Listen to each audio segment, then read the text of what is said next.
நேராய் நாம் கடந்து செல்வோம். சபையும் சபையாரும் ஜெயம் எடுக்க என்கிற தலைப்பின் கீழே இன்று 4வது பாகமாக தியேத்ரா சபையை உங்களுக்கு முன்பு வைக்கிறேன். இயேசு அவருடைய வருகைக்கு முன்பு 7 சபைகளில் 7 அவருடைய சபை எப்படி இருந்தது, அந்த சபையில் என்ன இருக்கக்கூடாது, என்ன குறைபாடு இருந்தது, என்ன நல்ல காரியங்கள் இருந்தது, அவைகள் எல்லாவற்றையும் அவர் சுட்டி காண்பித்துவிட்டு கடைசியாக அவர் சில வாக்குத்தத்தங்களை கொடுத்து அந்த வாக்குத்தத்தின்படியாக அந்த சபையை ஆசீர்வதிக்க சித்தம் கொண்டார். ஆகினாலே அந்த 3 அதிகாரங்கள் முடிந்து 4ஆம் அதிகாரம் 1வது வசனத்தை நீங்கள் வாசித்து பார்ப்பீர்கள் என்றால், இவைகளுக்கு பின்பு சம்பவிப்பவைகள், சபை எடுத்துக்கொள்ளப்பட்டதற்கு பின்பு சம்பவிப்பவைகள் தான் 4ஆம் அதிகாரத்திலிருந்து சொல்லப்பட்டிருக்கிறது. ஆகினால் என் அன்பு தேவனுடைய ஜனமே, தேவனுடைய பிள்ளைகளே, சபை எடுத்துக்கொள்ளப்பட வேண்டும். அளவிட்டால் சபையும் சபையாரும் ஒவ்வொரு நாளும் ஜெயம் எடுக்க வேண்டும். ஒவ்வொரு நாளும் என்ன செய்ய வேண்டும்? ஜெயம் எடுத்து வாழ வேண்டும் எல்லா காரியங்களிலேயும். இப்போ 8ஆம் கிளாஸ் முடிஞ்சோன்னா ஒரு பரீட்சை வைக்கிறாங்க. எதற்கு? அதில் ஜெயித்தால்தான் 9ஆம் வகுப்பு போக முடியும். 10ஆம் கிளாஸ்ல ஒரு எக்ஸாம், அதில் ஜெயம் எடுத்தால் தான் 11க்கு போக முடியும். 12ல் ஒரு கவர்மெண்ட் எக்ஸாம், அதில் ஜெயம் எடுத்தால்தான் காலேஜுக்கு என்ன செய்ய முடியும்? போக முடியும். அதே போல ஆவிக்குரிய ஜீவியத்தில் ஒவ்வொரு நாளும் நாம் ஜெயம் எடுக்க வேண்டும். அல்லேலூயா. எல்லா நாளும் நாம் ஜெயம் எடுத்து வாழ வேண்டும். ஒரு ஜெயம் எடுக்கிறதான அனுபவம் நம்மிடத்துல இருக்க வேண்டும். நம்ம சில நேரத்தில் பாடுதோம், தோல்வி எனக்கு இல்லையே, தோல்வி எனக்கு இல்லையேன்னு அழகா பாடுதோம். ஆண்டவர் படைத்த வெற்றியின் நாள் இது, ஆகையினால் எனக்கு தோல்வி இல்லை என்று பாடுகிறோம். நம்முடைய ஆவிக்குரிய ஜீவியம் எப்படி இருக்கிறது? மாம்சியத்தை எடுப்பதற்கோ மாம்சியத்தில் உள்ள அவயங்களை எடுப்பதற்கோ இயேசு வரப்போகிறது இல்லை. அவர் எடுத்துக்கொள்ள போகிற ஒன்றே ஒன்று நம்முடைய ஆத்மாவை எடுத்துக்கொள்ள போகிறார். அப்பொழுது இந்த அற்பமான சரீரம் அவருடைய மகிமையான சரீரத்திற்கு ஒப்பாக என்ன செய்யும்? மறுரூபமாக்கப்படும். இந்த அற்பமான சரீரம், இந்த மாம்சமும் இந்த இரத்தமும் தேவனுடைய ராஜ்யத்தை சுதந்திரிப்பது இல்லை. இதனாலே தியேத்ரா சபை எடுத்துக்கொள்ளுங்கள். வெளிப்படுத்தல் 2ஆம் அதிகாரம் 18 முதல் 29 வசனங்கள்ல சொல்லப்பட்டிருக்கிறது. தேவனாகிய கர்த்தர் இந்த சபைக்கு வெளிப்படுகிறார். தியேத்ரா என்றால் விட்டு கொடுக்கும் தன்மை நிறைந்ததான ஒரு கோணம். ஆண்டவருடைய சமூகத்துல விட்டு கொடுத்தவன் கெட்டு போனது இல்லை என்று சொல்லப்பட்டிருக்கிறது. விட்டு கொடுத்தவன் கெட்டு போனது இல்லை என்று சொல்லப்பட்டிருக்கிறது. ஆகினால் என் அன்பு தேவனுடைய ஜனமே, என் அன்பு தேவனுடைய பிள்ளைகளே, உங்களுக்கு நான் சொல்லிக் கொள்கிறதான காரியம் என்னவென்றால், நாம் நன்றாய் இருப்பதற்கு இந்த தியேத்ரா சபையை கொண்டு கவனிக்க வேண்டும். ஆனால் நாம் நம்மை பாவத்துக்கு விட்டு கொடுக்க கூடாது, பாவத்தில் நம்ம அழிந்து விடக்கூடாது. இங்க அதெல்லாம் சொல்லப்பட்டிருக்கிறது. விட்டு கொடுத்து எல்லாத்தையும் விட்டு கொடுத்து, தன் ஜீவனையும் விட்டு கொடுத்து, தன் பரிசுத்தத்தையும் செய்து விட்டார்கள், விட்டு கொடுத்து விட்டார்கள். தேவனாகிய கர்த்தர் இந்த சபைக்கு 2 விதமாய் வெளிப்படுகிறார். 2 விதமாய் என்ன செய்கிறார்? வெளிப்படுகிறார். ஒன்று, அக்கினி ஜுவாலை போன்ற கண்களும். 2ஆம் அதிகாரம் 18வது வசனத்தை நீங்கள் வாசிப்பீர்கள் என்றால், அக்கினி ஜுவாலை போன்ற கண்களும். அப்படியே கண் எப்படி இருக்கா சொல்லுங்களா? நான் நினைக்கிறேன், நியாய தீர்ப்புல அவர் போய் நம்மகிட்ட அவர் பேசவே மாட்டார். அவர் கண்ணை பார்த்த உடனே பரலோகமா நரகமாங்கிறது வெளிப்பட்டு, அல்லேலூயா. அவர் முகத்தை பார்த்த உடனே பரலோகமா நகரமாங்கிறது என்ன செஞ்சிடும்? வெளிப்பட்டுரும். அவங்க ஆட்டோமேட்டிக்கா போயிட்டே இருப்பாங்க. இத்தனை கோடி ஜனங்களையும் உட்கார வச்சு நியாயம் இருக்குன்னா எத்தனையோ கோடி நாட்கள் என்ன செஞ்சிடும்? ஆயிரம். அவரை பார்த்த உடனே பரிசுத்தம் நிறைந்தவர்கள் மட்டும்தான் அந்த பரலோகத்திற்கு தானாய் போய் விடுவார்கள். அவர்களுக்கு நியாய தீர்ப்புங்கிறது ஒன்று இருக்கும். ஆனா அந்த நியாய தீர்ப்பின் நாள்ல அவங்க எதையும் குறித்து கவலைப்பட வேண்டியதில்லை. தானாய் கர்த்தருடைய சமூகத்துக்கு போய்விடுவார்கள். ஏன்னா அந்த புலகத்துல இருந்து எடுக்கப்படும் போது இந்த அற்பமான சரீரம் அவருடைய மகிமையான சரீரத்திற்கு ஒப்பாக என்ன செய்கிறது? மறுரூபப்படுகிறது. மறுரூபப்படாத எந்த ஒரு நபரும், மறுரூபப்படாத எந்த ஒரு சரீரமும், எந்த ஒரு நபரும் அவர்கள் தேவனுடைய ராஜ்யத்திற்கு போவது கூடாத காரியமா என்ன செய்கிறது? இருக்கிறது. ஆகினால அவருடைய கண்கள் அக்கினி ஜுவாலை போன்ற கண்களும், அவருடைய இரண்டாவது சொல்லப்பட்டிருக்கிறது பிரகாசம் உள்ள வெண்கலம் போன்ற பாதங்களுடைய தேவகுமாரன். அவர் யாரு? தேவகுமாரன் தற்சர்வமாய் இப்பொழுது இந்த தியேத்திரா சபைக்கு வெளிப்படுகிறார். என் அன்பு தேவனுடைய சின்னமே, தேவனுடைய பிள்ளைகளே, உங்களுக்கு எனக்கும் கர்த்தர் எத்தனையோ முறை அவர் தற்சர்வமாய் வெளிப்பட்டிருக்கிறார். வேதத்தை வாசிக்கும் போது அவர் வெளிப்படுகிறார், ஜெபிக்கும் போது அவர் வெளிப்படுகிறார். தேவையில்லாத காரியத்தை செய்து கொண்டிருந்த அந்த பெல்ஷாசார் என்கிற ராஜாவுக்கு தேவன் வழிபட்டார். ஒரு கை மட்டும் அங்க போய் என்ன செய்யுது? ஒரு கை உறுப்பு மட்டும் அங்க போய் என்ன செய்யுது? நிற்கு. இந்த கை மட்டும் போய் நின்னா எப்படி இருக்கும்? நம்ம கண்ணுக்கு முன்னால இந்த கை உறுப்பு மட்டும் போய் அப்படியே நிற்கு, இதுக்கு அங்க மட்டும் போய் நிற்கு, எப்படி இருக்கும்? அவ்வளவுதான். காய்ச்சல் வந்துடும், டைஃபாய்டு காய்ச்சல் வந்துடும், இந்த உலகத்துல என்னெல்லாம் இருக்கு அதெல்லாம் என்ன செஞ்சிடும்? பயத்துல வந்துடும். கண்ணே திறக்க மாட்டோம். பக்கத்துல இருந்து தட்டி எழுப்ப, ஏன்? பயம். அப்போ தேவன் பலருக்கு பல ரூபத்துல கர்த்தர் என்ன செய்கிறார்? வெளிப்படுகிறார். இந்த தியேத்திரா சபைக்கு கர்த்தர் வெளிப்பட்டது அக்கினி ஜுவாலை போன்ற கண்களும் பிரகாசம் உள்ள வெண்கல போன்ற பாதங்களை உடைய தேவகுமாரன். தேவகுமாரன்ங்கிற வார்த்தை அங்கு கொடுக்கப்பட்டிருக்கிறது. அந்த இயேசுவே, சிலர் சொல்லுவாங்களா, தேவனே நேர்ல வந்தால் நீ திருந்தவே மாட்ட. அந்த திருந்தாத ஒரு காரியம் தான் அங்க இருக்கு. தேவனே நேர்ல வந்தால் நீ என்ன செய்ய மாட்ட? திருந்த மாட்டேங்கிற அந்த நபருக்கு, அந்த சபைக்கு தேவனாகிய கர்த்தர் தேவகுமாரனே நேரில் வந்து என்ன செய்கிறாரு? வெளிப்படுகிறார். வெளிப்பட்டு அந்த சபையில கண்டுபிடித்ததான கூரைகள், அல்லது அந்த சபையில கண்டுபிடித்ததான நிறைவுகள். முதலாவது நிறைவுகளை பார்ப்போமே. அந்த சபையில தேவன் அறிந்ததான காரியங்கள், எல்லா சபைகளிலேயும் கிரியைகளை கர்த்தர் என்ன செய்திருக்கிறார்? அறிந்திருக்கிறார். இரண்டாவது அன்பு. உன் அன்பையும், உன் சொல்லுங்க, முதலாவது உன் அன்பையும். நம்ம அன்பா இருக்கோமா வம்பா இருக்கமாங்கிறத கர்த்தர் அறிவார். இல்லையா? அன்பா இருக்கிறோமா வம்பா இருக்கிறோமா? எபேசு சபையில கர்த்தர் வெளிப்படும் போது நீ ஆதிலை கொண்ட அன்பை என்ன செய்தாய்? விட்டாய். இங்க இந்த தியேத்திரா சபையிலும் கர்த்தர் சொல்றாரு, உன் அன்பையும் என்ன செய்திருக்கிறேன்? அறிந்திருக்கிறேன். இரண்டாவது, நீ ஆண்டவருக்கு நல்ல ஊழியம் செய்கிறார். உன் ஊழியத்தையும் என்ன செய்திருக்கிறேன்? அறிந்திருக்கிறேன். மூன்றாவது, நான்காவது, தேவனாகிய கர்த்தர் உன் விசுவாசத்தையும் நான் என்ன செய்திருக்கிறேன்? அறிந்திருக்கிறேன். எதை அறிந்திருக்கிறேன்?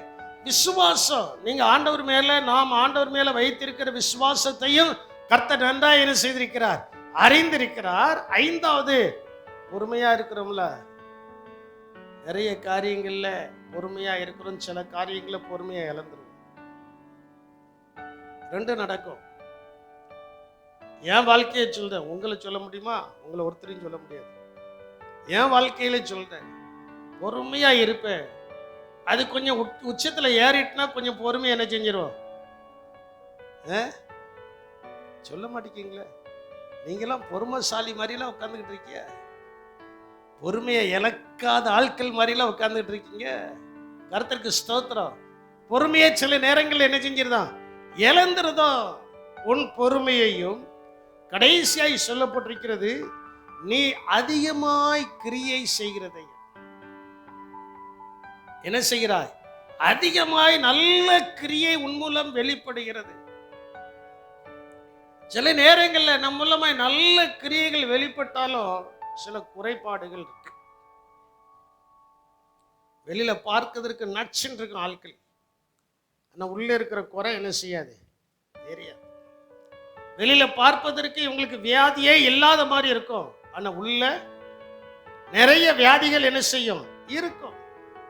வெளியில பார்ப்பதற்கு இவர்களை போல பரிசுத்தவான் உலகத்துல யாரும் இல்லைங்கிற அளவுக்கு இருக்கும், ஆனா உள்ள நிறைய குறைகள் என்ன செய்யும் இருக்கும். அந்த குறைபாடுகளை தான் தேவனாகிய கர்த்தர் இந்த சபையில வெளிப்படுத்துகிறார்.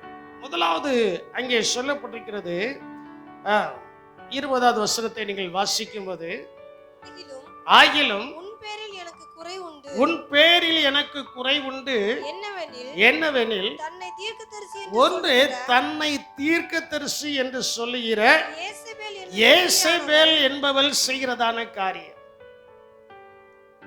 அந்த யேசபேல் 3 காரியங்களை அங்கே செய்கிறாள் என்று சொல்லப்பட்டிருக்கிறது. சபைக்குள்ளதான் இருக்கிறாங்க. சபைக்குள்ள இருக்கிற அந்த யேசபேலுடைய ஆவி சபையில கிரியை செய்யக்கூடாது. ஒருத்தர் அல்லேலூயா சொல்ல மாட்டீங்க. யேசபேலுடைய ஆவி சபையில என்ன செய்யக்கூடாது, கிரியை செய்யக்கூடாது. அவன் சபையில நல்ல ராஜாதான். அவனுடைய காரியத்தில் தான் சொல்லப்பட்டிருக்கிறது. யேசபேலுடைய ஹஸ்பண்ட் நேம் தான் ஆகாப். அவனிடத்துல தான் எலியாய் சொல்கிறார், உன் மனைவி சொன்னபடியெல்லாம் உன்னை நீ பொல்லாப்புக்கு என்ன செய்து விட்டாய், விற்று போட்டுட்டாய். இதுதானே இருக்கு, பொல்லாப்புக்கு என்ன செய்து விட்டாய். அப்படிப்பட்டதான ஒரு ஸ்திரீ, அப்படிப்பட்டதான ஸ்திரீ அவளுடைய உபதேசம் இப்பொழுது இந்த சபைக்குள்ள இறங்கி வந்திருக்கிறது. என்ன உபதேசம்னா வெளியிலே சொல்ல முடியாது. முதலாவது சொல்லப்பட்டிருக்கிறது, தேவ ஊழியக்காரர்களை வேசித்தனம் பண்ணவும். யார ஆண்டவர் சொல்றாரு, என்னுடைய ஊழியக்காரன் அது யாரு? அவர்களை பாவம் செய்வதற்கு நீ அழைக்கிறாய். இது ஒரு கொடிய காலம். இப்ப நம்ம வசிப்பதும் பாவம் நிறைந்த காலம். இந்த பாவம் நிறைந்த காலத்துல நான் தப்புவிக்கப்பட வேண்டும் என்றால் பாவத்துக்கு நாம் விலகி ஓட வேண்டும். அப்பொழுதுதான் நாம் ஜெயம் எடுக்க முடியும். அப்பொழுதுதான் நாம் என்ன செய்ய முடியும், ஜெயம் எடுக்க முடியும். எப்பொழுதும் உங்களுடைய ஞாபகத்தில் வைத்துக் கொள்ள வேண்டும். எபிரேயர் 12ஆம் அதிகாரம் 1வது வசனத்தில் நீங்க ஞாபகத்துல வச்சிட்டீங்கன்னா இவைகளுக்கு நீங்கள் விலகி என்ன செய்வீர்கள், ஓடுவீர்கள். எபிரேயர் 12:1 என்ன சொல்கிறது, மேகம் போன்ற இத்தலான சாட்சிகள் நம்மை சூழ்ந்து நிற்க பாரமான யாவற்றையும் நம்மை நெருங்கி நிற்கிற பாவத்தையும் உதறி தள்ளிவிட்டு விசுவாசத்தை துவக்குகிறவர் முடிக்கிறவருமாகிய இயேசுவை நோக்கி எப்படி ஓடக்கடணும், பொறுமையோட என்ன செய்யணும். அதெல்லாம் அணைச்சுக்கிட்டா, நீங்க சிலர் அதெல்லாம் அணைச்சு வச்சிருக்கிறீங்க. அணைக்கிற கோணம்ல ஆண்டவர் அதை என்ன செய்யிருக்காரு, தள்ளி விட்டு, எப்படி உதறி தள்ளி விட்டு. யேசபேல் பாவத்தை செய்வதற்கு அழைக்கிறார். யோசேப்பு அதைத்தான் தள்ளிவிட்டு என்ன செய்தான், ஓடினான். அவன் 80 வருஷம் அவன் ராஜனாயிருந்து உலகம் முழுவதுக்கும் அறியப்பட்டது போல நாமும் நன்றாயிருந்து நம்முடைய குடும்பம் ஆசீர்வதிக்கப்பட வேண்டும் என்றால் பாவத்திற்கு நாம் என்ன செய்ய வேண்டும், விலகி ஓட வேண்டும். 2வது அவள் சொல்லுகிறாள், விக்கிரகங்களுக்கு படைக்கப்பட்டவர்களை புசிக்க. ஏற்கனவே போன அவரமே நான் சொல்லிட்டேன், விக்கிரகங்களுக்கு படைக்கப்பட்டவர்களை புசிக்க கூடாது. வேண்டாம். எப்பொழுதுமே நம்மிடத்தில் இருக்கிறதான ஒரு மனப்பக்குவம், மன காரியம் என்ன அப்படின்னா, அவங்க வருத்தப்பட்டுருவாங்க. அவங்க வருத்தப்பட்டா ஒரு 30 வருஷம் 40 வருஷம். தேவன் வருத்தப்பட்டா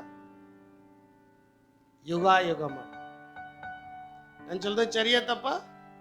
தேவன் வருத்தப்பட்ட எவ்வளவு காலங்கள், யுகாயுகமாய். இதனால நாம் விலகி இருக்கக்கூடியதுக்கு விலகிதான் என்ன செய்யணும், இருக்க வேண்டும். அதை நம்ம நினைச்சே பார்க்க கூடாது. ஆண்டவர் நம்மளை மீட்டு எடுத்துட்டாரு. பரலோகத்துக்கு போகிறவர்கள், ஜீவனுக்குள் பிரவேசிக்கிறவர்கள் சிலர் என்று சொல்லப்பட்டிருக்கிறது. அந்த சிலராகிய கூட்டத்துக்குள்ள கர்த்தர் உங்களை என்னையும் கொண்டு வந்துட்டார். அல்லேலூயா. அல்லேலூயா. போவதற்கு கொஞ்சம் கஷ்டம்தான். எல்லாரும் நெருக்கதான் செய்வாங்க, எல்லாரும் இடிக்கதான் செய்வாங்க, எல்லாரும் துன்புறுத்ததான் செய்வாங்க.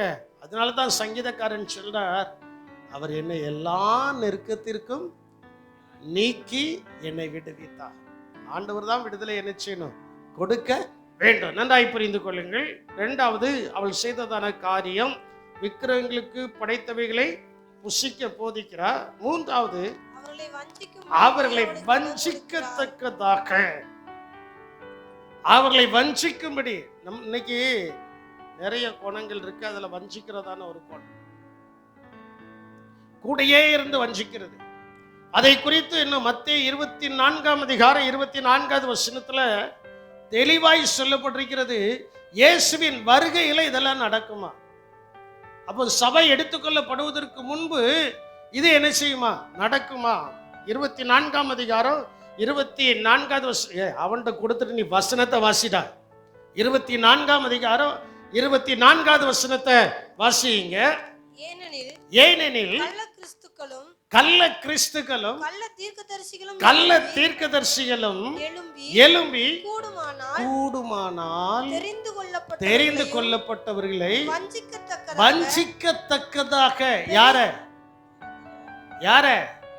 உங்களையும் என்னையும் வஞ்சிக்கத்தக்கதாக பெரிய அடையாளங்களையும் அற்புதங்களையும் என்ன செய்வாங்க. யாரு? அவர்களும் தீர்க்கதரிசிகள் தான்.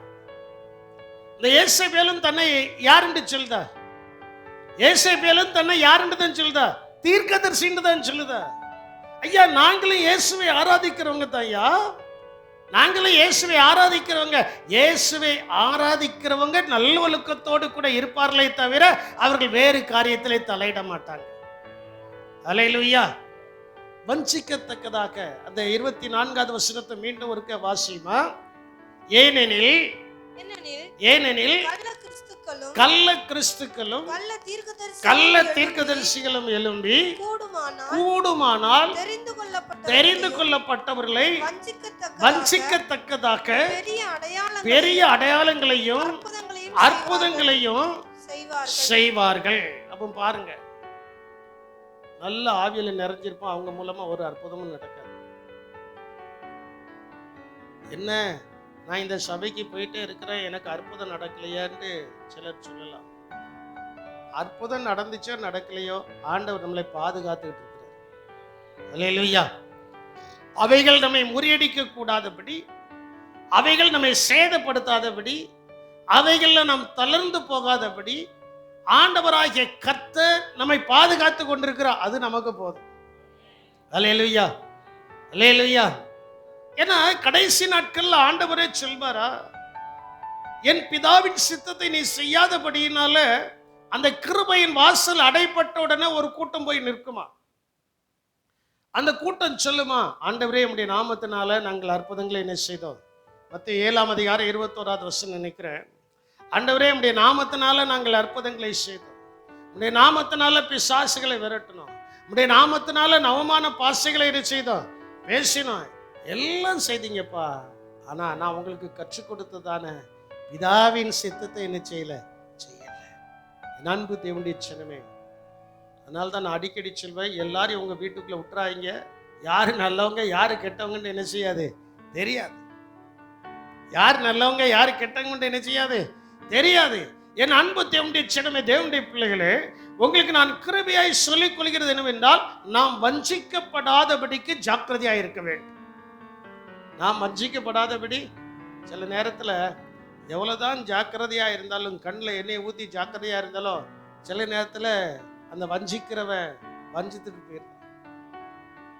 ஒரு பழமொழி சொல்லுவாங்க, ஏமாறுகிறவன் இருக்கும் வரைக்கும் ஏமாற்றுகிறவனை என்ன செய்வான், அதே போல வஞ்சிக்கப்படுகிறவர்கள் இருக்கும் வரைக்கும் வஞ்சகனும் இருப்பான். நம்ம வஞ்சிக்கப்படாதபடிக்கு காலையில ஆண்டவருடைய சமூகத்துல அவரவர்கள் தனித்தனியாய் கர்த்தருடைய சமூகத்தில் தன்னை அர்ப்பணித்து விட்டால் அதுதான் வாழ்நாள்ல நமக்கு ஜெயத்தை கொடுக்கும்.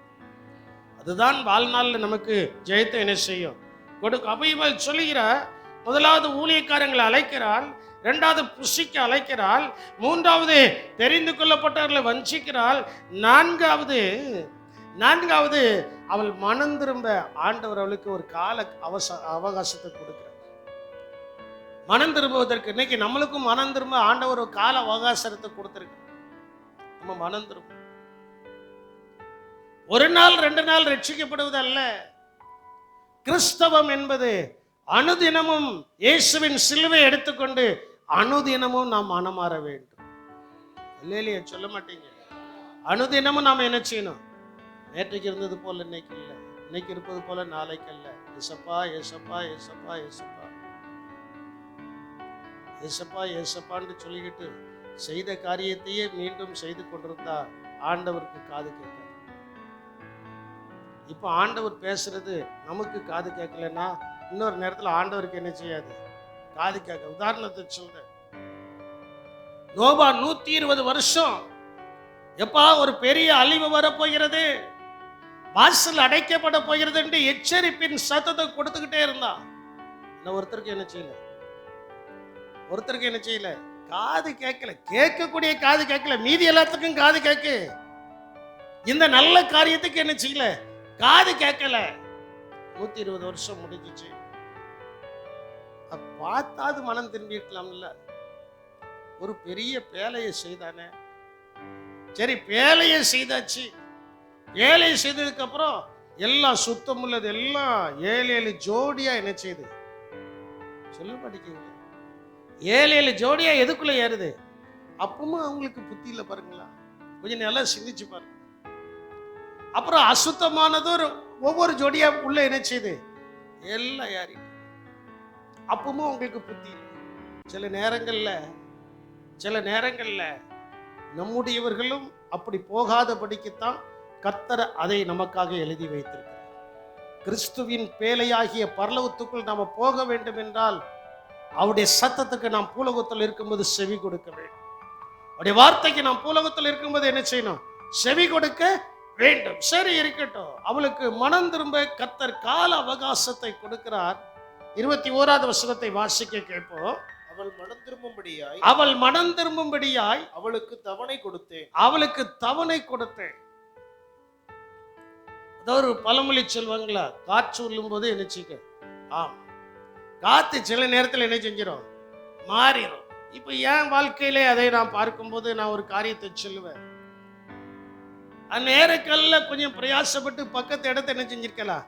வாங்கிடலாம். இப்போ நானும் பாஸ்டமா உட்காந்து எவ்வளவோ சொல்லி விட்டாரு. இந்த இடத்த வாங்கும் போது இருந்த ரேட்டை விட அதுல நான் பாதி ரேட்டுக்கு தரேன். சமயத்தை நாம் என்ன செய்து விட்டோம்? தவற விட்டு விட்டோம். சமயத்தை என்ன செய்கிறோம்? தவற விட்டுட்டு ஆண்டவரே இப்பொழுது ஒரு 30 சென்ட் தாரு, இப்பொழுது ஒரு 30 சென்ட் தாருன்னு ஜெபம் பண்ணிட்டே இருக்கிறோம். என்னைக்கு தர போறாருன்னு நமக்கு என்ன செய்யாது? தெரியாது. எதற்காக இதை நான் சொல்கிறேன் என்றால், தேவனாகிய கர்த்தர் நமக்கு சில அவகாசத்தை கொடுக்கிறார். சில அவகாசத்தை என்ன செய்கிறாரு? கொடுக்கிறார். அந்த அவகாசத்துல நம்ம என்னெல்லாம் ஆண்டவருக்கு பிரியமாய் செய்ய வேண்டுமோ அவைகளெல்லாம் ஆண்டவருக்கு பிரியமாய் என்ன செய்யணும். பிரியமாய் செய்யாத பட்சத்துல மீண்டும் அது நமக்கு கிடைக்குமா என்பது சந்தேகம். ஆனால் அவருக்கு பிரியமாய் செய்து விட்டா இன்னைக்குல எப்பொழுதுனாலும் கர்த்தர் அதை கொடுப்பார். அல்லேலூயா. அவருக்கு பிரியமாய் நடந்து கொள்ள வேண்டும். அவள் மனம் திரும்பும்படி அவளுக்கு தவணை கொடுத்தேன். அவளுக்கு தவணை, ஆண்டவர் தவணையை கொடுக்கிறார். இஎம்ஐ கொடுக்கிறார். கடன் வாங்கியாச்சுன்னா என்ன செய்யணும்? தவணை என்பதற்கு வார்த்தை என்ன?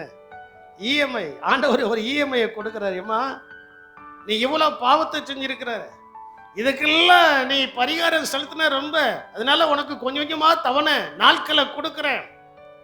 நாட்களை கொடுக்கும் போது நீ என்ன செய்யணும்? மனம் திரும்ப வேண்டும் அப்படின்ட்டு ஆண்டவர் கொடுக்கிறார். ஆனால் அவளுக்கோ தன் மார்க்கத்தை விட்டு மனம் திரும்ப அவளுக்கு என்னதில்லை? விருப்பம் இல்லை. இன்னைக்கு சபையிலையும் சிலர் அப்படிதான், குடும்பத்திலையும் சிலர் அப்படிதான். தான் செய்த காரியத்தை செய்துகிட்டே இருப்பாங்க. மனம் திரும்புவதற்கு என்னதில்லை? வசனத்தை சொல்லுது. ஏன்னா எடுத்துக்கொள்ளப்படுகிற ஒரு நபர் வசனத்தின் படிகாரம் தன்னை என்ன செய்ய வேண்டும்? காத்துக்கொள்ள வேண்டும், காத்துக்கொள்ள வேண்டும்.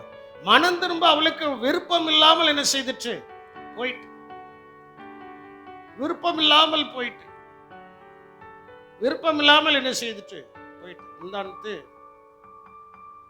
நம்ம சபையில ஒரு பாப்பா உஷா ஒரு இடத்த முடிச்சேன்.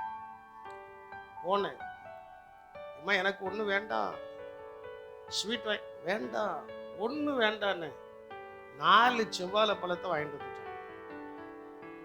ஏம்மா இதுவும் வேண்டாம், எதுக்கு போய் இதை வாங்கினீங்க? இல்லை செவ்வாழை பழம் நான் சாப்பிடுவேன், பாஸ்டர்மா என்ன செய்ய மாட்டாங்க, சாப்பிட மாட்டாங்க, அவங்களுக்கு அது பிடிக்காது, பிடிச்சா ஒத்துக்கிடாது, இருந்தாலும் விருப்பப்பட்டு என்ன செஞ்சிட்டா வாங்கிட்டு வந்துட்டா. எதற்காக அதை சொல்றேன்னா, அந்த இடத்த பேசுனதுல இருந்து நம்மகிட்ட கான்டாக்ட்லயே சொல்லிட்டு, மாமா இதை வாங்க போறேன், இதை வாங்க போறேன், இதை வாங்க போறேன், அப்போ இதெல்லாம் நீ பாரு, பார்த்து வாங்குறதுக்கு கத்துறது. அதை பார்த்தால்தான் அந்த அவகாசமான நாட்கள்ல பத்திரத்தை முடிப்பதற்கு முன்பு அதுல என்னெல்லாம் பார்க்கணுமோ அதெல்லாம் பார்த்தாதான் பிரச்சனை இல்லாம அந்த இடத்தை முடிச்சு நம்ம என்ன செய்யலாம், செயல்பாட்டுக்கு கொண்டு வரலாம், செயல்பாட்டுக்கு என்ன செய்யலாம், கொண்டு வரலாம். அதே போலதான் தேவனாகிய கர்த்தர் நமக்கு ஆயுசு நாட்களை கூட்டி கொடுத்திருக்கிறார் என்றால் ஒவ்வொரு காரியத்திற்கும் தவணையை கொடுத்து கொண்டே இருக்கிறார். இந்த வசனத்தில் அப்படித்தானே சொல்லப்பட்டிருக்கு. ஒவ்வொரு காரியத்திற்கும் கர்த்தர் எதை கொடுக்கிறாரு, தவணையை கொடுத்து கொண்டிருக்கிறார். அந்த தவணை கொடுக்கப்படுகிற காலங்கள்ல நாம் நம்மை சரி செய்து கொள்ள வேண்டும். நம்ம என்ன செய்யணும், சரி செய்து கொள்ள வேண்டும்.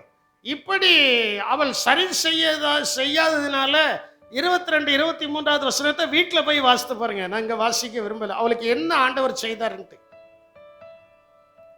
வீட்டில் போய் நீங்க வாசிக்கணும். அவளுக்கு தவணை கொடுத்தோம், கால அவகாசத்தை கொடுத்தோம். அவள் மனம் திரும்பாததுனால என்னெல்லாம் செய்வேன் என்று அங்க ஆண்டவர் சொல்லிக்க. வீட்டில் போய் வாசித்து பாருங்க. என் அன்பு தேவனுடைய சின்னமே, தேவனுடைய பிள்ளைகளே, இதை நான் எதற்காக சொன்னேன்னா, ஆண்டவர் நம்முடைய அன்பை அறிந்திருக்கிறாரு, பிரயாசத்தை அறிந்திருக்கிறார், ஊழியத்தை அறிந்திருக்கிறாரு, விசுவாசத்தை அறிந்திருக்கிறாரு, பொறுமை எல்லாவற்றையும் அறிந்திருக்கிறார். ஆனா திருந்தக்கூடிய காரியத்திற்கு ஒரு அவகாசத்தை கர்த்தர் கொடுக்கிறார். அல்லேலூயா. திருந்தக்கூடிய காரியத்திற்கு ஒரு அவகாசத்தை கர்த்தர் என்ன செய்கிறார், எனக்கும் சேர்த்து.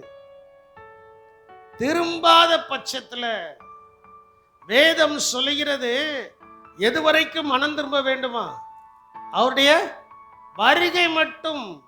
அனுதினமும் சிலுவை எடுத்துக்கொண்டு மனம் திரும்பி அவரை ஆராதிக்கிறதான பிள்ளைகளுக்குத்தான் பரலோகம். முடிவு பரியந்தமும் நிலைத்திருப்பவனே. முடிவு பரியந்தமும் நம்ம திரும்பக்கூடிய காரியத்தில் திரும்பிக்கிட்டே இருக்கும். திரும்பக்கூடிய காரியத்தில் என்ன செய்யணும், திரும்பிக்கிட்டே இருக்கும். நம்ம போறோம்,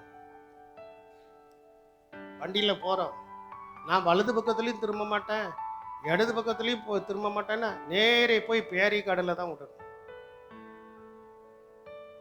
நேரே போய் அங்க ஏதாவது பில்டிங் இருக்கும், பில்டிங்ல தான் விடணும். விட்டா என்ன ஆகும் சொல்லுங்க, விட்டா என்ன ஆகும்? அவ்வளவுதான். அதே போலதான் திரும்பக்கூடிய இடத்துல திரும்பணும். அப்படின்னதான் நமக்கு பாதுகாப்பு இருக்கு. அதே போல ஆவிக்குரிய ஜீவியத்தில் தேவனுக்கு பிரியமில்லாத காரியத்தை நாம் செய்யும் போது, ஆண்டவர் நம்மை எச்சரிக்கும் போது, அதை விட்டு நாம் திரும்பிதான் ஆக வேண்டும். அதுக்கு வேற சொல்லுகள் இல்லை, வேற இடங்கள் இல்லை, அதுக்கு நான் திரும்பிதான் என்ன செய்யணும், ஆகணும். இப்படி ஆண்டவர் எச்சரித்ததற்கு பின்பு அந்த சபையில சொல்றாரு, இவைகள் எல்லாம் கேட்காம நிதானத்தோடு இருக்கிற ஜனங்களும் அந்த சபைக்குள் இருந்தாங்க.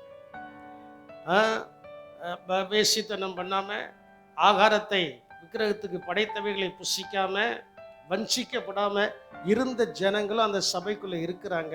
அவங்கள தான் இயேசு சேர்த்து கொள்ள போகிறார். அல்லேலூயா. 24வது வசனத்தை நீங்கள் வாசிக்கும் போது, தியேத்திராவிலே இந்த போதகத்தை பற்றி கொள்ளாமல், பாருங்க போதகம் என்ன, எதை போதிக்கிறா, அந்த போதிக்கிறதான காரியத்தை அவள் பற்றி, அந்த சபை பற்றி கொள்ளாமல், 2 அதிகாரம் 24வது வசனம், அவள் அதை பற்றி கொள்ளல, அவள் அதை என்ன செய்யல, பற்றி கொள்ளாமலும், அதுவும் பாருங்களா, இதான் சாத்தானுடைய ஆழம்.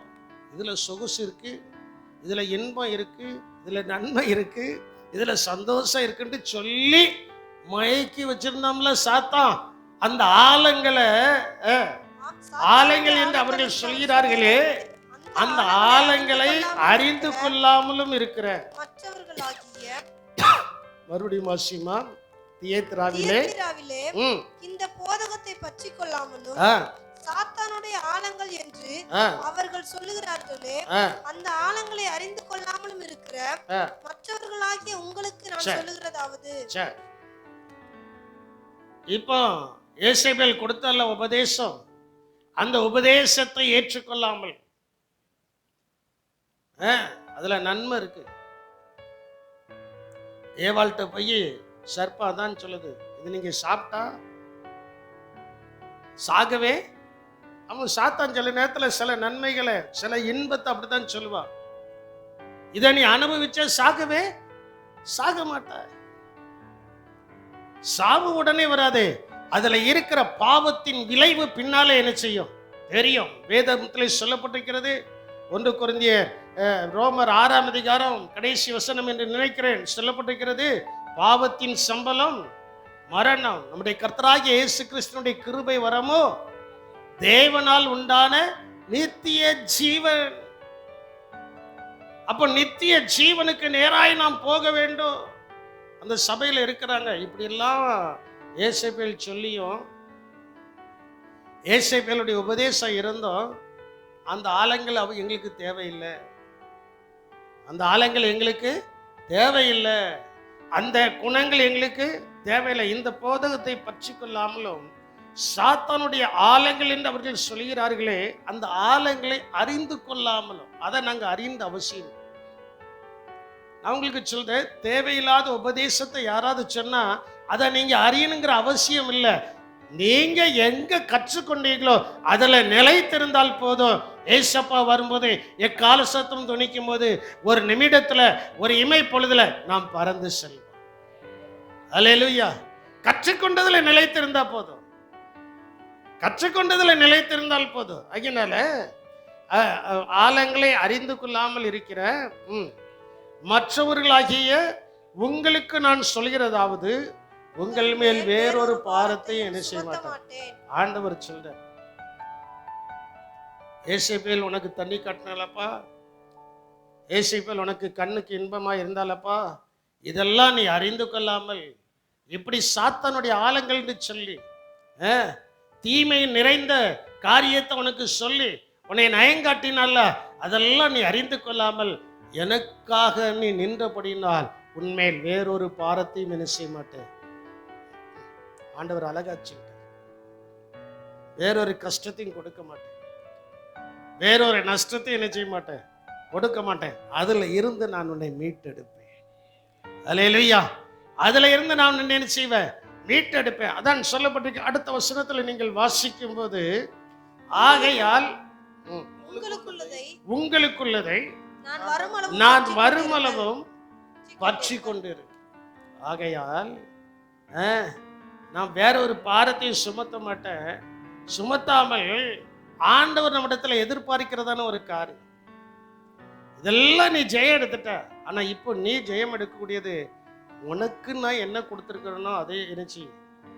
நான் அதான் அடிக்கடி சொல்வேன், உங்ககிட்ட என்ன இருக்கோ அதுல சந்தோஷப்படும்.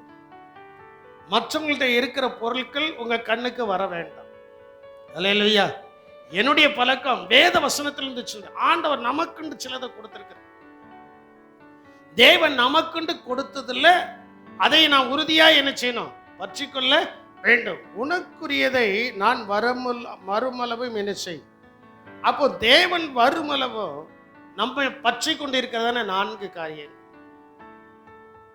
தேவன் வருமளவோ நம்முடைய வாழ்க்கையில கடைபிடிக்கக்கூடிய 4 காரியங்கள். 1 வாசியுங்கள், ஆதியாகமத்தின் புஸ்தகம் 49ஆம் அதிகாரம் 10வது வசனம். கர்த்தர் சொல்கிறார், சமாதான கர்த்தர் வருமளவும் சமாதானம் நம்மை விட்டு நீங்குவதில்லை. வாசியுங்க. சமாதான கர்த்தர் வருமளவும் செங்கோல் யூதாவை விட்டு நீங்குவதில்லை. அப்ப ஆண்டவர் வரும் வரைக்கும் சமாதானம் நம்மை விட்டு நீங்குவதில்லை. அல்லேலூயா. எல்லாரும் கை வைத்து சொல்லுங்க, இயேசு வருவரைக்கும் எனக்கு இயேசு கொடுத்த சமாதானம் என்னை விட்டு நீங்குவதில்லை. 2 கை வயிற்றுல சொல்லணும், ஒரு கை வயிற்றுல சொல்லியிருக்கேன். இப்போ 2 கை வயிற்றுக்க பார்ப்போம். 2 கையை நல்ல கம்பீரமா தோலுக்கு மேல உயரணும். இப்படிலாம் வைக்கக்கூடாது. இதனை நீங்க சொல்லவா, நல்ல கையை உயர்த்தி, இயேசு வருமளவும் இயேசு எனக்கு கொடுத்த சமாதானம் நீங்குவதில்லை. சந்தோஷப்படுதவங்க கரங்களை கொட்டி கர்த்தரை ஸ்தோத்திரியுங்க. இயேசு வருமளவோ, யார் வருமளவோ அதை நாம் பற்றிக்கொள்ளணும். ஆண்டவர் சொல்றாரு, நான் சமாதான கர்த்தர் வருமளவும். ஆண்டவர் அங்க அதைத்தான் வெளிப்படுத்தல் 2ஆம் அதிகாரம் 25வது வசனத்தில் அதான் சொல்றாரு, உனக்குள்ளதை நீ என்ன செய். மற்றவங்களை பத்தி நீ அதிகமாய் மற்றவங்களிடத்துல அது இருக்க இது இருக்க. ஆண்டவர் நம்மளை எந்த நிலையில வைத்திருக்கிறாரோ அந்த நிலையில இருந்து நம்ம கர்த்தரை ஆராதிச்சா போதும், மீதி எல்லாம் கர்த்தர் தருவார். அல்லேலூயா. இன்னும் நம்ம சரியா முதலாவது தேவனுடைய ராஜ்யத்தையும் அவருடைய நீதியையும் தேடுங்கள், அப்பொழுது இவைகள் எல்லாம் உங்களுக்கு என்ன செய்யப்படும். எந்திரிச்ச உடனே ஆண்டவரை பார்க்கணும், செல்ல பார்க்க கூடாது. இன்னைக்கு அநேகர் இருந்த ஆசீர்வாதத்திலிருந்து கீழே இறங்கி இருப்பதற்கு காரணம் என்னன்னா, சொல்லக்கூடாது, சொன்ன நீங்க எல்லாம் கோவப்படுவீங்க. இருந்த ஆசீர்வாதத்திலிருந்து கீழே இறங்கி இருப்பதற்கு காரணம் என்னன்னா, உங்க கையில் 6க்கு 3 ஒண்ணு வச்சிருக்கீங்களே, அதுல நெட்டெல்லாம் போட்டு வச்சிருக்கீங்களே, அதுதான் காரணம். அதுல நல்லது வருது, கெட்டது வருது. ஏசேபேல் நல்ல காரியத்தை சொல்ற, இயேசுநாதர் நல்ல காரியத்தை சொல்றார். உங்க கையில இருக்கிறதுல நல்லது வருது, கெட்டது வருது. கெட்டதை ஒழித்து விட்டு, கெட்டதை சொல்ல மாட்டேன், கெட்டதை ஒழித்து விட்டு நல்லதை பற்றி கொண்டால் நாம் நன்றாய் இருப்போம், நாம் நல்லா இருப்போம். இன்னும் சுருக்கமா சொல்ல போனா, உலகத்துல சொல்ற மாதிரி சொல்றேன், நாம் நல்லா இருப்போம். நான் நல்லா இருப்பதற்கு இயேசுநாதர் நமக்கு கொடுக்கிறதான உபதேசத்தையும் இயேசுநாதர் நமக்கு தருகிறதான ஆசீர்வாதத்தையும் நம்ம பற்றி கொண்டிருந்தா போதும். நேற்றைய தினத்துல ஒரு பாஸ்டர் நான் பேசும்போது சொன்னேன், அவர் என்கிட்ட கேட்டார், பாஸ்டர் நீங்க எப்போதும் ஊழியக்காரங்க சைட்லயே நிற்கீங்களே, ஊழியக்காரங்க என்ன செஞ்சாலும் விசுவாசிகிட்ட விட்டு கொடுக்க மாட்டீங்களே அப்படின்னார். நான் சொன்னேன், என்னை வளர்த்த தகப்பன் அப்படி வளர்த்திருக்கிறார். நாங்கெல்லாம் ஊழியக்காரங்க சைட்ல என்ன செய்வோம், அதனுடைய ரகசியத்தை கொஞ்சம் சொல்லுங்கன்னு சொன்னேன். நீங்க யாரும் என் மேல கோவப்பட்டுறக்கூடாது, பட்டாலும் பரவாயில்லை. என்ன ரகசியம் அப்படின்னா, ஊழியக்கார ஜனத்தை விட்டு, வீட்டை விட்டு, கிராமத்தை விட்டு, சொந்தத்தை விட்டு கர்த்தர் காண்பித்த இடத்துல என்ன செய்கிறான் இருக்கிற அந்த இடத்துல யார் தான் அவனுக்கு பாதுகாப்பு? ஒன்று கர்த்தர், 2வது அந்த இடத்துல இருக்கிற ஊழியக்காரன். ஆனா ஒரு விசுவாசிக்கு ஒரு காரியம்னா எல்லா சொந்தமும் வந்துடும். சொல்ல மாட்டேங்கீங்களே, எல்லா சொந்தமும் என்ன செஞ்சிடும், ஏய் அப்படின்ட்டு வந்து எல்லாம் என்ன செய்யும் நிற்க. நமக்கு யார் வந்து நிற்பா அப்படின்னா, ஆமா பாஸ்டர் நீங்க சொல்றது இப்ப சரிதான், 100க்கு 100 உண்மைதான் அப்படின்னாரு. அதுக்கு அடுத்த வார்த்தை நான் சொன்னேன், எனக்கு என்னை நேசிக்கிற என் ஆவிக்குரிய பிள்ளைகள் வந்து நிற்பார்கள். அல்லேலூயா. அந்த பிள்ளைகள் தான் நமக்கு சொந்தம்.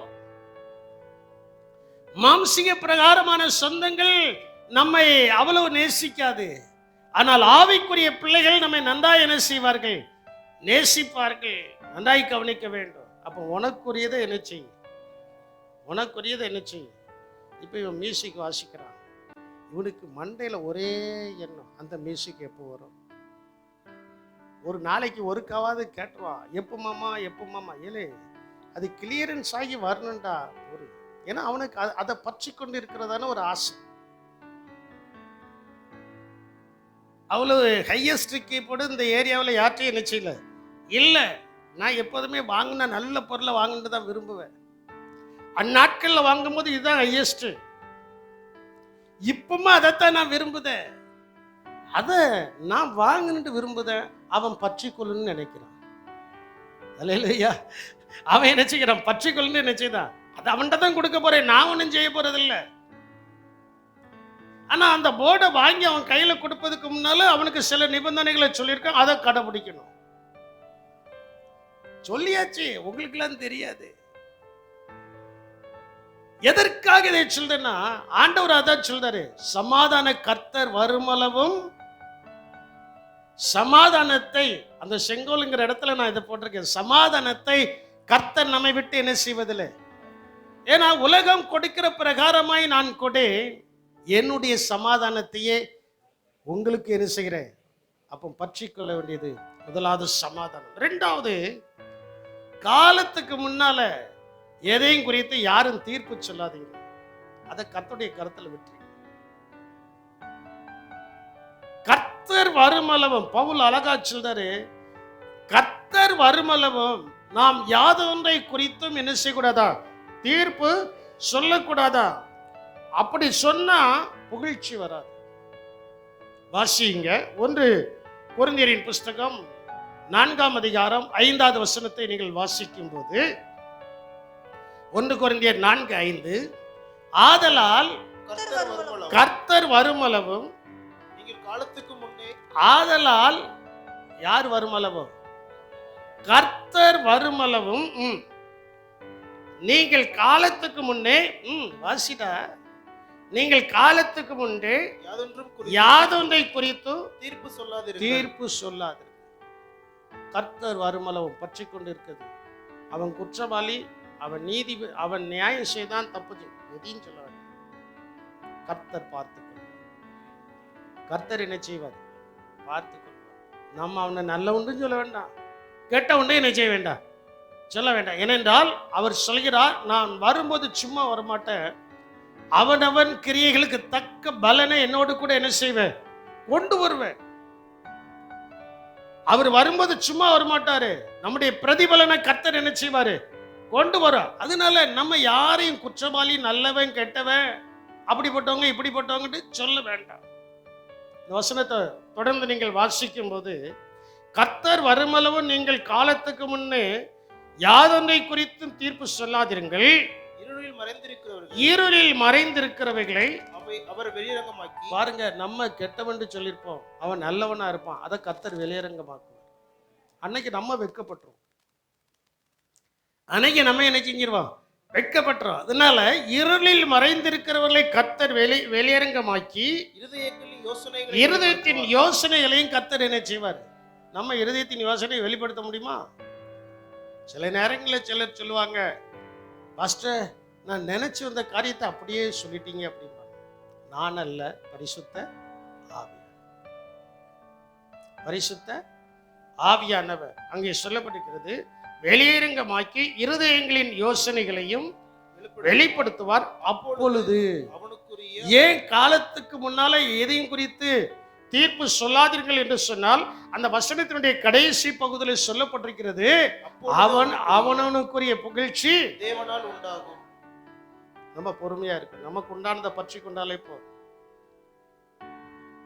நமக்கு உண்டானதை பற்றி கொண்டாலே போதும். நமக்கு உண்டானதை நம்ம பற்றி கொண்டாலே நம்முடைய புகழ்ச்சி தேவனால் நமக்கு என்ன செய்யப்படும், கொடுக்கப்படும். சரி, மூன்றாவது எதை பற்றி கொண்டிருக்கணுமா, என்ன செய்யணுமான்னு சொல்லியிருக்குன்னா, பவுல் தான் சொல்றாரு. லூக்கா 1 தீமோத்தேயு 4ஆம் அதிகாரம் 13வது வசனத்தை நீங்கள் வாசிக்கும் போது ஆண்டவர் சொல்றாரு, தேவன் இது எல்லாம் நான் வருமளவு என்று கர்த்தரே சொல்கிறதான வார்த்தை, நான் வருமளவும் வாசிக்கிறதிலும் புத்தி சொல்லுகிறதிலும் உபதேசிக்கிறதிலும் ஜாக்கிரதையா இரு. அப்ப இயேசுநாதர் வருக வரைக்கும் இந்த வேதாகமத்தை ஒழுங்கா என்ன செய்யணும், சொல்ல மாட்டேங்கீங்களா? வேத புஸ்தகத்தை கையில தூக்கி சொல்லுங்க, வேத புஸ்தகத்தை கையில தூக்கி, இயேசுவே நீர் வரும் வரைக்கும் இந்த வேத புஸ்தகத்தை தவறாமல் வாசிப்பேன். அல்லேலூயா. அப்போ இந்த காலையில் எழும்பினோடனே அதான் வேதத்தை வாசிக்க சொல்றோம். கர்த்தர் வரும் வரைக்கும் நம்முடைய ஜீவன் இருக்கும் வரைக்கும் 1 தீமோத்தேயு 4:13 சொல்லப்பட்டிருக்கிறது. நம்முடைய ஜீவன் இருக்கும் வரைக்கும் வாசிக்கணும். நான் அடிக்கடி பிள்ளைகள்கிட்ட சொல்லுவேன், ஜீவன் இருக்கும் வரைக்கும் எதையாவது ஒன்று படிச்சுக்கிட்டே இருக்கணும்டா அப்படின்னு. நான் என் ஜீவன் இருக்கும் வரைக்கும் இந்த வேத புஸ்தகத்தை வாசித்துக்கிட்டே இருக்கேன்.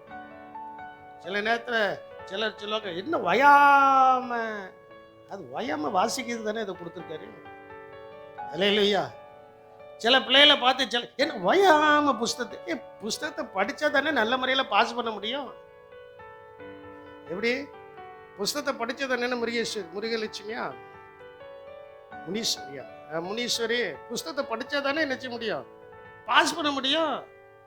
ஓயாம எடுத்து வச்சிருக்கிய அதுவும் காணாது. சிலருடைய ஓயாம எங்க இருக்குன்னு தெரியுமில்ல, பாத்ரூம்ல போகும்போதும் புஸ்தகத்தை கொண்டு போயிடுவாங்க. கர்த்தருக்கு ஸ்தோத்திரம். அவங்களுக்கு அதுல ஒரு வைராக்கியம். ஓயாம நான் என்ன செய்யணும், வாசிக்கணும். ஓயாமல் நான் அதை என்ன செய்யணும், வாசிக்கணும். எனக்கு தெரிந்த ஒரு ஊழியக்காரர் ஆத்துல குளிக்க வருவார், கையில பைபிளோட வருவார். முங்கும்போது பைபிளை இப்படி தூக்கிக்கிடுவார். அம்மா வண்ணார்பேட்டை ஹாஸ்டல் இருக்கும்போது அந்த தாமிரபரணி ஆத்துல அப்படி வருவாரு, குளிப்பாரு, இந்த கையில பைபிளை தூக்கிட்டு முங்குவாரு, அப்புறம் இந்த கையில பைபிளை தூக்கிட்டு இப்படி முங்குவாரு.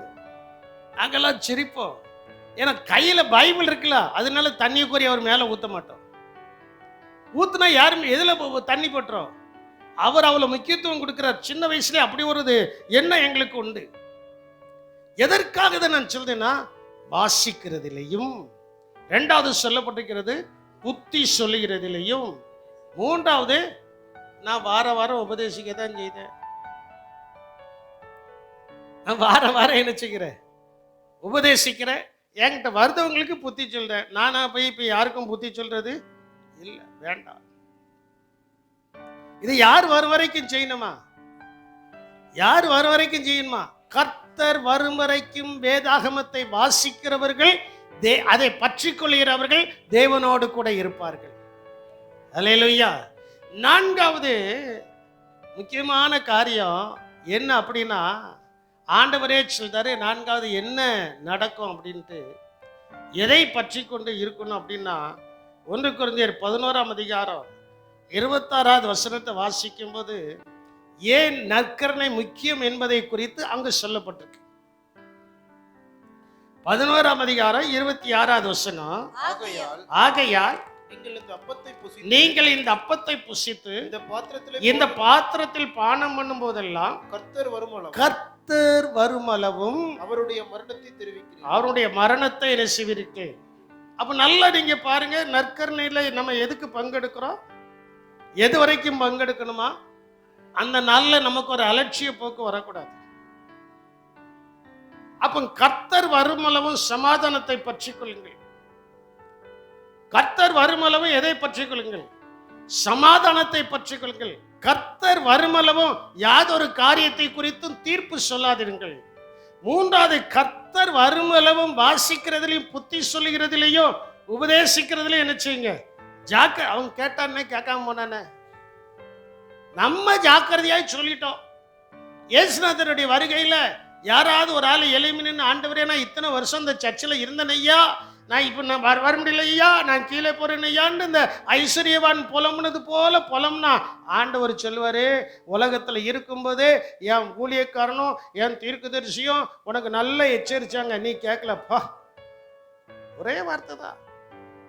இந்த புத்தி சொல்லுதல், இந்த உபதேசித்தல், இந்த வாசித்தல் எல்லாம் இந்த உலகத்துல நாம் இருக்கும்போது தான். நான்காவது, கர்த்தர் வருமளவும் கர்த்தருடைய பந்தியில பங்கெடுக்கும். அல்லேலூயா. கர்த்தர் வருமளவும் கர்த்தருடைய பந்தியில பங்கெடுக்கணும். அளவிட்டால் தேவனுடைய ராஜ்யம் வரும் வரைக்கும், அப்படியே வசனம் இருக்கு. எது வரும் வரைக்கும்? தேவனுடைய ராஜ்யம் வரும் வரைக்கும். லூக்கா 22:18-19 வாசிக்கும் போது அங்கே சொல்லப்பட்டிருக்கிறது. 22:18-19 தேவனுடைய ராஜ்யம் வரும் வரைக்கும் நான் திராட்சைப்பழ ரசத்தை பானம் பண்ணுவதில்லை என்று உங்களுக்கு சொல்கிறேன். பின்பு அவர் அப்பத்தை எடுத்து ஸ்தோத்திரம் பண்ணி, பாருங்க, அந்த அதுக்கு அடுத்த 2 வசனத்தை நீங்கள் வாசித்து பார்ப்பீர்கள் என்றால் அங்கே இயேசு நற்கருணை என்ன செய்கிறாரு? கொடுக்கிறார். அப்பத்தை கொடுக்கிறார். அதற்கு பின்பு எதை கொடுக்கிறார்? ரசத்தை என்ன செய்கிறார்? கொடுக்கிறார். அப்ப எது வரைக்கும்? தேவனுடைய ராஜ்யம் வரும் வரைக்கும், நாம் ஜீவனோடு இருக்கும் வரைக்கும் பற்றி கொள்ளக்கூடியதான 4வது காரியம், நற்கருணையை மிஸ் பண்ணக்கூடாது. கர்த்தருடைய பந்தியை என்ன செய்யக்கூடாது? மிஸ் பண்ண. ஏன்னா பெருமைக்காக சொல்ல, ஆண்டோடைய பெரிதான கிருபையினால ரட்சிக்கப்பட்டு ஸ்நானம் எடுத்து 44 ஆண்டுகள் 45 ஆண்டுகள் ஆகிறது. இதுவரைக்கும் நான் கர்த்தருடைய பந்தியை மிஸ் பண்ணதில்லை. அல்லேலூயா. நீங்க சொல்லலாம், ஒருவேளை பாஸ்டர் நீங்க ஊழியக்கார, 5-6 வருஷமா நான் விசுவாசியா இருந்திருக்கேன். 5-6 வருஷமா நான் விசுவாசியா இருந்துதான் பின்பு ஆண்டவர் இந்த ஊழியத்துக்கு என்ன செய்திருக்காரு? கொண்டு வந்திருக்காரு. எந்த சூழ்நிலைமையிலும் கர்த்தர் வருமளவும், தேவனுடைய ராஜ்யம் வருமளவும், அதுங்க அப்படித்தானே சொல்லப்பட்டிருக்கு. மறுபடியும் வாசிமா அந்த வசனத்தை. தேவனுடைய சத்தமா வாசி. தேவனுடைய ராஜ்யம் வருமளவும், தேவனுடைய ராஜ்யம் வரும் வரைக்கும் போதும். எல்லாரும் 2 கரங்களை உயர்த்தி சொல்லுங்க. தேவனுடைய ராஜ்யம் வரும் வரைக்கும் நான் கர்த்தருடைய பந்தியை தவற விட மாட்டேன். நல்ல அறிக்கை செய்து கரங்களை கொட்டி கர்த்தரை ஸ்தோத்திரம் பண்ணுங்க. அதுக்கு ஆண்டவர் உங்களுக்கு உதவி செய்வார். தேவனுடைய ராஜ்யம் வரும் வரைக்கும். நல்லா நீங்க புரிஞ்சுக்க. நான் இப்ப வசனத்தை தான் உங்களுக்கு சொல்லுதேன். தேவனுடைய ராஜ்யம் வரும் வரைக்கும் நான் கர்த்தருடைய பந்தியை என்ன செய்ய மாட்டேன்? மிஸ் பண்ண மாட்டேன். ஆண்டவருடைய வருகை மட்டும். என் அன்பு தேவனுடைய சின்னமே, நான் வருமளவும் உனக்குரியதை பற்றி கொண்டிரு. உனக்குரியது என்று சொல்கிறதன் இடத்துல ஆண்டவர் நமக்கு எதை வச்சிருக்கிறாரு? 1, சமாதானத்தை வச்சிருக்கிறார். 2வது, யாரோ ஒரு காரியத்தின் குறித்து தீர்ப்பு சொல்ல வேண்டாம். 3வது வாசிக்கிறதிலையும் புத்தி சொல்கிறதிலையும் உபதேசிக்கிறதிலையும் நாம் கர்த்தர் வருமளவு அதை என்ன செய்யணும்? 4வது, கர்த்தருடைய பந்தி. இவைகளை நாம் பற்றி கொண்டால் 3 ஆசீர்வாதங்கள். வெளிப்படுத்தல் 2ஆம் அதிகாரம் 26, 27, 28 வசனத்துல 3 காரியத்தை கர்த்தர் செய்வேன் என்று சொல்றாரு. ஜாதிகள் மேல் அதிகாரம் கொடுப்பேன். யார் மேல் அதிகாரம் கொடுப்பேன்? ஜாதிகள் மேல் என்ன செய்வேன்? அதிகாரம் கொடுப்பேன். அப்ப அந்த அதிகாரம் நமக்கு வேணும்னா, உபாகமம் 28 1ஆம் வசனத்தை நீங்கள் வாசிக்கும் போது அங்கே சொல்லப்பட்டிருக்கிறதுனா ஒரே ஒரு காரியம் என்ன அப்படின்னா, சகல ஜனங்களை பார்க்கலாம், சகல ஜாதிகளை பார்க்கலாம், கர்த்தர் நம்ம எப்படி வைப்பாரா? அப்பா இங்கே ஆண்டவர் அர்த்தம் சொல்றாரு, ஜாதிகள் மேல் உனக்கு எது கொடுப்பேன்? ஆண்டவர் நம்மை அதிகாரப்படுத்தி வைக்க வேண்டும் என்றால் இப்பொழுது சொல்லப்பட்ட இந்த 4ஐயும் நாம் பற்றி கொள்ள வேண்டும். அல்லேலூயா. இப்பொழுது சொல்லப்பட்ட 4ஐயும் நாம் என்ன செய்யணும்? பற்றி கொள்ள வேண்டும். 2வது, இரும்பு கோலால் அவர்களை நீ என்ன செய்வாய்? ஆளுவாய். 2ஆம் அதிகாரம் 27வது வசனத்துல இரும்பு கோலால் அவர்களை என்ன செய்வாய்? ஆளுவாய். அதையும் உபாகமத்தின் புஸ்தகத்துல ரட்சகர் தீர்க்க தரிசனமாய் மோசேயின் மூலமாய் சொல்லியிருக்கிறார். நீயோ கடன் வாங்க மாட்டாய், அநேகருக்கு கடன் கொடுப்பாய், உன்னையோ பிறர் ஆளுகை செய்வதில்லை, நீ அநேகரை என்ன செய்வாய்? உபாகமம் 15ஆம் அதிகாரத்தில் இருக்கும் நினைக்கிறேன். நம்மளை யாரும் ஆள முடியாது. நாம் பிறரை என்ன செய்யலாம்? இந்த உயர்ந்த உன்னத ஆசீர்வாதம் வேணும் அப்படின்னா நமக்குள்ளதை பற்றி கொண்டு. அல்லேலூயா. நமக்குள்ளதை என்ன செய்யணும்? வசனம் எடுத்துட்டியா? வாசி. 15ஆம் அதிகாரம் 7வது வசனமா 6வது வசனம். உபாகமம் 15:7 6. உன் தேவனாகிய கர்த்தர் உனக்கு சொன்னபடி உன்னை ஆசீர்வதிப்பதினால் நீ அநேக ஜாதிகளுக்கு கடன் கொடுப்பாய், நீயோ கடன் வாங்குவதில்லை, நீ அநேகம் ஜாதிகளை ஆளுவாய், நீயோ அநேகம் ஜாதிகளை ஆளுவாய், உன்னையோ அவர்கள் ஆளுவதில்லை. ஒரு நல்ல வாக்குத்தத்தத்துக்கா 2 கரங்களை உயர்த்தி ஒரு அல்லேலியா சொல்லுங்க பாப்போம். அப்ப ஆளுகை என்பது, ஆளுகை இல்லாமல் இருக்கணும்னா கடன் இருக்கு. எலும்பி மேல என்ன செய்ய முடியல, வர முடியல. இன்றைக்கு ஆண்டவர் சொல்றாரு, அந்த சாபத்தை மாற்றணும்னா கர்த்தர் நமக்கு கொடுத்ததை நாம் பற்றி கொண்டிருந்தால் சாபம் நீங்கி ஆளுகைக்குள்ளாக கர்த்தர் நம்மை நடத்துவார். அல்லேலூயா. அங்க அதானே சொல்லப்பட்டிருக்கிறது, நீயோ கடன் வாங்குவதில்லை, அநேகருக்கு கடன் என்ன செய்வாய், கொடுப்பாய். உன்னை பிறர் ஆளுகை செய்வதில்லை, நம்மை பிறர் ஆளுகை செய்வதில்லை, நாம் பிறரை என்ன செய்வோம். உங்க குடும்பத்துல யாராவது உங்களை ஆண்டுகிட்டு இருக்காங்களா, அவங்களுக்கு முன்பு காலம் மாறப்போது மாறி கர்த்தரை உங்களையே ஆளுகை செய்யும்படியாக ஒரு உயர்வை கர்த்தர் கொடுக்க போறார். அதற்கு நீங்க செய்யக்கூடியது என்னன்னா, ஆண்டவர் நமக்கு கொடுத்த வாக்கு தத்தங்களை நாம் என்ன செய்ய வேண்டும், அவருடைய வரியை மட்டும் என்ன செய்யணும், பற்றிக்கொள்ள வேண்டும். 3வது அந்த ஆசீர்வாதம் என்னன்னா, 28வது வசனத்துல சொல்லப்பட்டிருக்கிறது, விடிவெளி நட்சத்திரத்தை நான் உனக்கு என்ன செய்வேன், பிரகாசமான லைஃப்.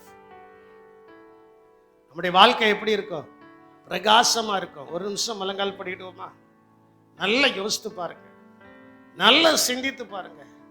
இப்போ நீங்க உங்களை ஆண்டவருடைய கரத்துல ஒப்பு கொடுக்கணும். ஜெயம் எடுக்க, சபையும் சபையாரும் ஜெயம் எடுக்க என்ன செய்ய வேண்டும், நிறைய காரியங்கள் உங்களுக்கு சொல்லியாச்சு. நாம் பற்றி கொண்டு இருக்கக்கூடியதான காரியங்கள் எல்லாரும் முழங்கால் படலாம், யாரும் உட்கார்ந்துட்டு இருக்க வேண்டாம. முக்கியமான நேரம். ஆவியான தேவன் நம்முடைய சூழ்நிலையை மாத்துதர்.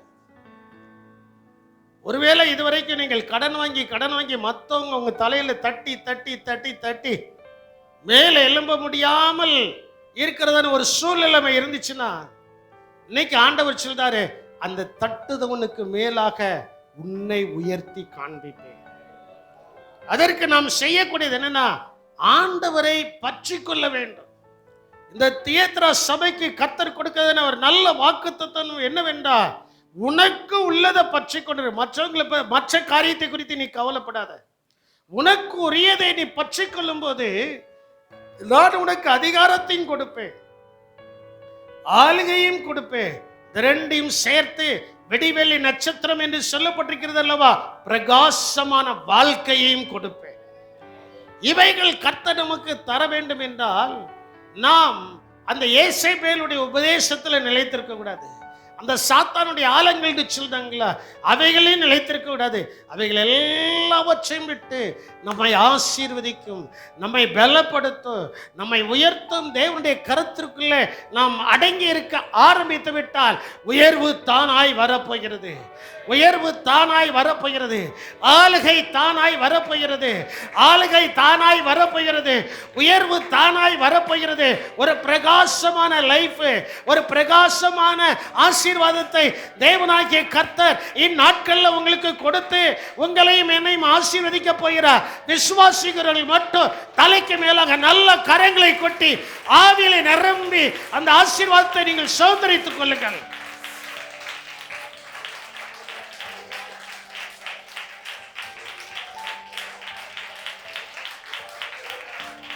போதாது, நீங்க தட்டுற ஆசீர்வாதத்துல உங்க தலையை தட்டுகிறவனுடைய கையிலிருந்து நீங்க விடுதலைப்படும்படியாக தட்டலையே. அதுக்கு தானே தலைக்கு மேலாக கரங்களை தட்ட சொல்றேன். தலையில தானே அவன் தட்டுதான். அந்த தட்டு இன்னையோடு நிற்பதற்கு நீங்க தலைக்கு மேல கரங்களை கொட்டி தட்டி ஆண்டவரை துதிக்கும் போது அந்த அதிகாரத்தை கர்த்தர் உங்களுக்கு கொடுக்கிறார். அந்த ஆளுகையை கர்த்தர் உங்களுக்கு கொடுக்கிறார்.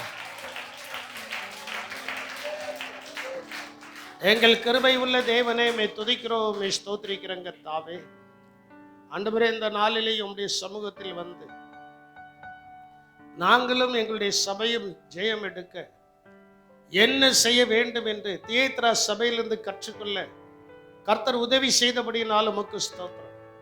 ஜெயம் எடுப்பதற்கு நீர் வருமளவும் நாங்கள் எங்களுக்கு உண்டானவைகளை பற்றி கொள்ள அதுல நாங்கள் உறுதியாயிருக்கிற, ரட்சிப்புல உறுதியாயிருக்க, உடன்படிக்கையில உறுதியாயிருக்க, அபிஷேகத்துல உறுதியாயிருக்க, கர்த்தரை ஆராதிப்பதில் உறுதியாயிருக்க, கர்த்தர் எங்களுக்கு செய்யும் போது நாங்கள் அதில் உறுதியாக இருக்கும் போது எங்களுக்கு அதிகாரத்தை தருகிறேன். அதிகாரம் மட்டுமல்ல, இதுவரைக்கும் எங்களை ஆளுகிறவர்கள் மத்தியில, எங்க தலையை தட்டி கொண்டிருக்கிறவர்களுடைய மத்தியில, அவைகள் எல்லாவற்றிலிருந்து, அந்த பிரச்சனைகள் எல்லாவற்றிலிருந்து கர்த்தர் எங்களை விடுதலையாக்கி நாங்கள் ஆள்கை செய்யும்படியாக எங்களுடைய தலையை நீர் உயர்த்துகிறீர். எங்களுக்கு ஒரு பிரகாசமான லைஃபை கொடுப்பேன் என்று கர்த்தர் இன்று வாக்கு பண்ணினபடியினால் அந்த பிரகாசமான காரியம் எங்களுடைய வாழ்க்கையில வருவதற்கு நாங்கள் உண்மையே பற்றியிருக்கோம். ஆண்டவரே, அப்படி அறிக்கை செய்த பிள்ளைகளுடைய வாழ்க்கையில இந்த நாள்ல இருந்து ஒரு மாறுதல் உண்டாகட்டும். கர்த்தர் ஆசீர்வதியும். இயேசுவின் நாமத்தில் ஜெபிக்கிறோம் எங்கள் ஜீவனுள்ள நல்ல தகப்பனே, ஆமென்.